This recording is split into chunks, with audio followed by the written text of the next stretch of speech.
ചെറിയഴീക്കൽ കടലും കായലും കരയെ ചുംബിക്കുന്ന നാട്.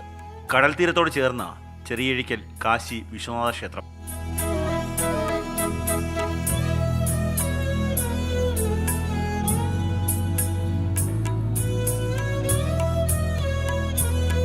ഏഴു വർഷങ്ങൾക്ക് മുമ്പാണ് ക്ഷേത്രത്തിൻ്റെ നിർമ്മാണം ആരംഭിച്ചത്.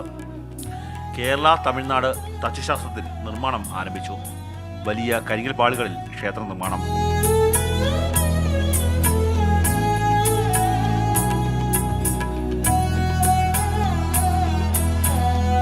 കാശിയപ്പൂപ്പൻ എന്ന് പറയുന്നത് ഇതിൻ്റെ ക്ഷേത്രം ഉണ്ടാക്കിയ ആളാണ്. അദ്ദേഹമാണ് ഇവിടെ പ്രതിഷ്ഠ നടത്തിയത്. അപ്പോൾ അതിൻ്റെ 6ാം തലമുറയാണ് ഞങ്ങൾ.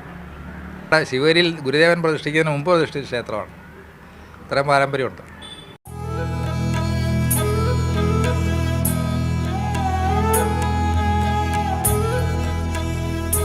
ഇന്ത്യയിൽ പ്രധാനപ്പെട്ട 12 ശിവക്ഷേത്രങ്ങളുണ്ട്.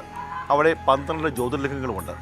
ഭക്തന്മാർക്ക് എല്ലാവർക്കും ഈ 12 ജ്യോതിർലിംഗങ്ങളും കാണാൻ സാധിക്കുന്ന ഒരു അവസ്ഥയുള്ളവരായിരിക്കില്ല. പക്ഷേ ചെറിയഴീക്കിലേക്ക് എത്തിക്കഴിഞ്ഞാൽ ആ 12 ജ്യോതിർലിംഗങ്ങൾ കാണാൻ സാധിക്കും. ഒപ്പം തന്നെ ഈ ക്ഷേത്രത്തിൻ്റെ മാതൃക കാണാൻ സാധിക്കും. അവയെല്ലാം ഈ ഭിത്തിയിൽ കല്ലിൽ കൊത്തിവെച്ചിട്ടുണ്ട്.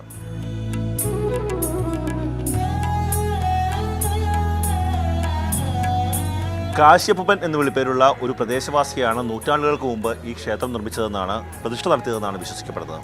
അദ്ദേഹം പ്രതിഷ്ഠ നടത്തിയ കാലത്തുണ്ടായിരുന്ന കഥകൾ, ഈ ക്ഷേത്രത്തിൻ്റെ ഐതിഹ്യം, അവയെല്ലാം തന്നെ തെക്ക് ഭാഗത്തെ ഈ ഭിത്തിയിൽ കൊത്തിവെച്ചിട്ടുണ്ട്.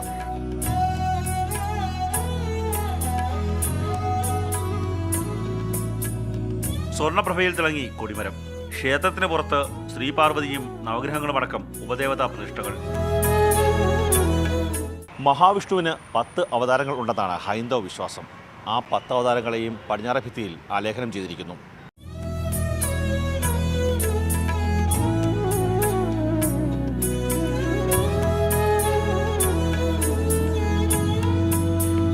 ചെങ്ങന്നൂർ മഹാദേവ ക്ഷേത്രവും ഈ നാടുമായി ഒരു ബന്ധമുണ്ട്.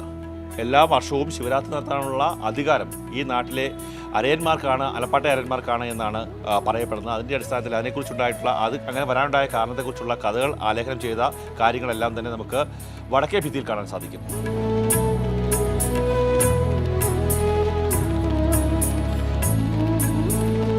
നിർമ്മാണം പൂർത്തിയായതോടെ നാട് ഉദ്ഘാടനത്തിനായി ഒരുമിച്ചു. ദിവസങ്ങൾ നീണ്ടുനിന്ന ഒരുക്കങ്ങൾ.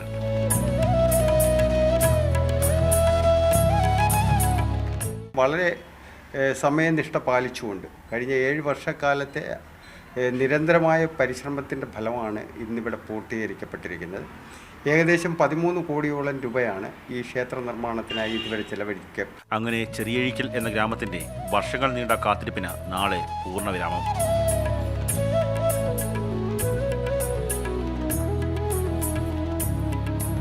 കണ്ണൻ നായർ, മാതൃഭൂമി ന്യൂസ്, കൊല്ലം.